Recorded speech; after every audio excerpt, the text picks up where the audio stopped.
प्रदेश के हल्द्वानी में मुखानी थाना पुलिस ने चिकन शॉप की आड़ में चरस बेचने वाले युवक को चरस के साथ गिरफ्तार किया। पुलिस ने उसके खिलाफ संबंधित धारा में मामला दर्ज कर न्यायालय में पेश किया, जहां से उसे जेल भेज दिया।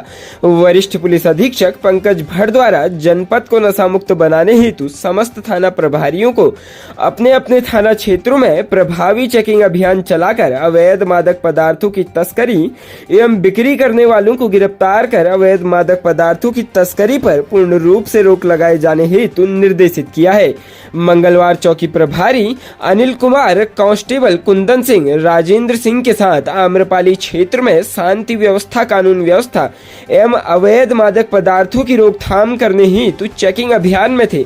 जब टीम ग्राम नाथपुर पाडली में पहुंची तो रोड किनारे स्थित चिकन शॉप के पास से चिकन शॉप की आड़ में एक युवक को चरस बेचते हुए गिरफ्तार किया। पुलिस ने उसके कब्जे से 245 ग्राम चरस व एक छोटा इलेक्ट्रॉनिक तराजू बरामद किया। पकड़े गए अभियुक्त ने अपना नाम रवि सागर उर्फ शिवम पुत्र स्वर्गीय सुरेश सागर निवासी नाथुपुर पाडली बताया। पुलिस उसका आपराधिक इतिहास भी खंगाल रही है। पुलिस ने उसके खिलाफ NDPS एक्ट के अंतर्गत मामला दर्ज कर उसे न्यायालय में पेश किया है, जहां से उसे जेल भेज दिया गया।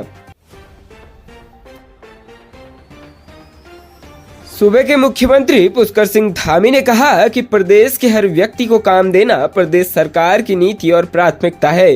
पर्यटन, ऊर्जा और स्टार्टअप नीतियां स्वरोजगार के लिए गेम चेंजर का काम करेंगी। विभागों में सभी खाली पदों को भरना राज्य सरकार की प्राथमिकता है। मुख्यमंत्री बुधवार को मीडिया कर्मियों से बातचीत कर रहे थे।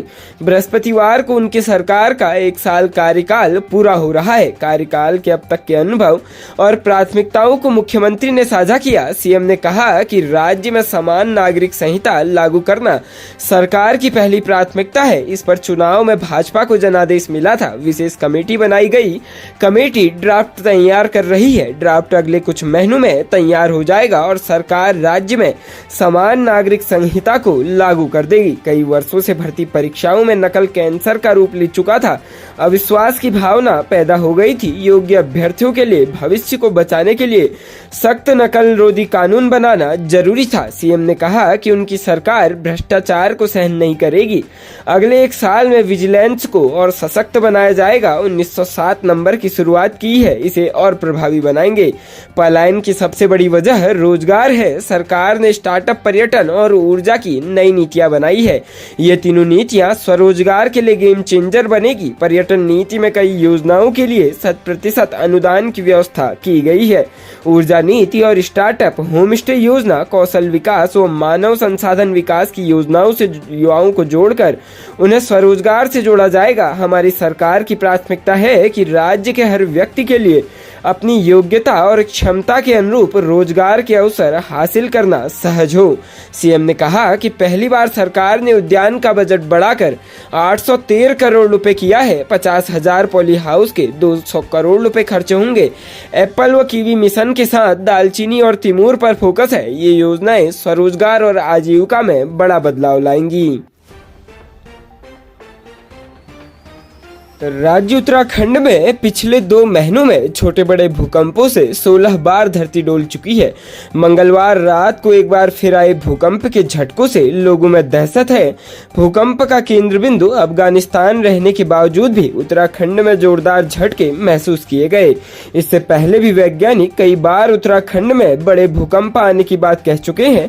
हाल ही में सिंगापुर के निदेशक परमेश बनर्जी ने कहा है कि उत्तराखंड में लंबे समय से कोई बड़ा भूकंप नहीं आया है। ऐसे में जिस तरह से एनर्जी जमा हो गई है वो कभी भी एक बड़े भूकंप के रूप में सामने आ सकती है। उत्तराखंड जोन 4 और जोन 5 पर आता है, जो भूकंप की दृष्टि से बेहद संवेदनशील है। डॉक्टर सुशील कुमार का कहना है कि वैज्ञानिक पूर्व में आए भूकंप और उस क्षेत्र के भूगर्भीय हलचलों के आधार पर ही इस बात पर रिसर्च करते हैं कि इस क्षेत्र में भूकंप का खतरा है या नहीं। वैज्ञानिक इस बात को कह चुके हैं कि इस क्षेत्र में कोई बड़ा भूकंप नहीं आया है।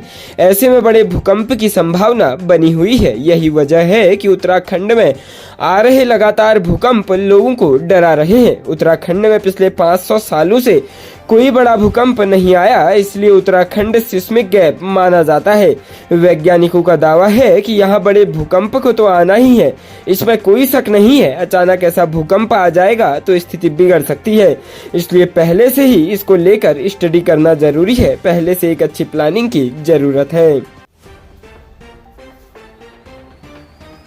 राज्य उत्तराखंड के रुद्रपुर में एक दिल दहला देने वाली घटना सामने आई है। यहाँ एक घर में अंदर से बंद कमरे में एक 20 वर्षीय युवती अपनी 9 माह की बेटी के साथ संदिग्ध परिस्थितियों में फंदे पर झूलती हुई मिली। सूचना मिलने पर मौके पर पहुंची पुलिस ने दोनों को नीचे उतार कर जिला चिकित्सालय पहुंचाया, जहां चिकित्सकों ने दोनों माँ बेटी को मृत घोषित कर दिया। पुलिस ने मजिस्ट्रेट की मौजूदगी में पंचनामे की कार्रवाई के बाद शव को पोस्टमार्टम के लिए भेज दिया है। पुलिस से प्राप्त जानकारी के अनुसार मूल रूप से थाना तिलहर, गांव सरेली, जिला शाहजहांपुर निवासी मिथिलेश कुमार शहर के रेशम गाड़ी में अपने बड़े भाई मान सिंह एवं अपनी पत्नी 20 वर्षीय पत्नी सुनैना और 9 माह की बेटी हिमांशी के साथ रहता है। इधर बुधवार की सुबह मिथिलेश किसी काम से घर से बाहर गया था और करीब आधे घंटे बाद घर वापस लौटा तो अंदर से दरवाजा बंद मिला। इस पर उसने दरवाजा खोलने का प्रयास किया तो मौके पर लोगों का मजमा लग गया। दरवाजा तोड़कर अंदर देखा गया तो सुनैना अपनी बेटी संग दुपट्टे के सहारे कुंडे से लटकी हुई थी। सूचना पर कोतवाल विक्रम राठौर, एसएसआई केसी आर्य, चौकी प्रभारी रामपुरा अर्जुन गिरी गोस्वामी पहुंचे। फोरेंसिक फील्ड यूनिट के एसआई सतपाल रायपा, भूपेंद्र सिंह मरतोलिया, यशपाल आर्य ने भी मौके पर पहुंचकर जांच की। कोतवाल विक्रम राठौर ने बताया कि दोनों शव को पोस्टमार्टम के लिए भेज दिया गया है। वहीं मृतका के पति मिथिलेश के अनुसार उनकी पत्नी का दिमागी इलाज चल रहा था। प्रदेश के रामनगर में कोतवाली पुलिस ने नशे के खिलाफ अपने अभियान को जारी रखते हुए एक तस्कर को गिरफ्तार कर उसके कब्जे से 24 नशे के इंजेक्शन बरामद किए हैं। घटना के संबंध में कोतवाल अरुण कुमार सैनी ने जानकारी देते हुए बताया कि पीरू मदारा चौकी इंचार्ज राजेश जोशी ने गश्त के दौरान ग्राम थारी निवासी आलोक चौहान को हिरासत में लेते हुए तलाशी लेने पर उसके कब्जे से 24 प्रतिबंधित नशे की इंजेक्शन बरामद किए हैं। उन्होंने बताया कि आरोपी के खिलाफ संबंधित धाराओं के तहत मुकदमा दर्ज कर उसे कोर्ट में पेश करने की कार्रवाई की गई है। साथ ही उन्होंने बताया कि पुलिस का नशे के खिलाफ अभियान लगातार जारी रहेगा।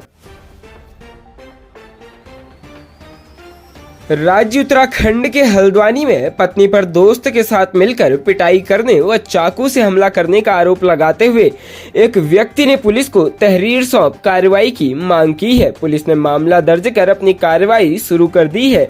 जीतपुर नेगी रामपुर रोड निवासी राजेंद्र सिंह राठौर द्वारा पुलिस को सौंपी तहरीर में बताया कि उसकी पत्नी कविता राठौर, जो रामगढ़ ब्लॉक में जूनियर हाई स्कूल में शिक्षिका है, राजेंद्र का कहना है कि बीती 18 मार्च को जब वह घर पहुंचा तो उसकी पत्नी अपने पुरुष दोस्त अभिषेक बक्सी के साथ बैठी थी।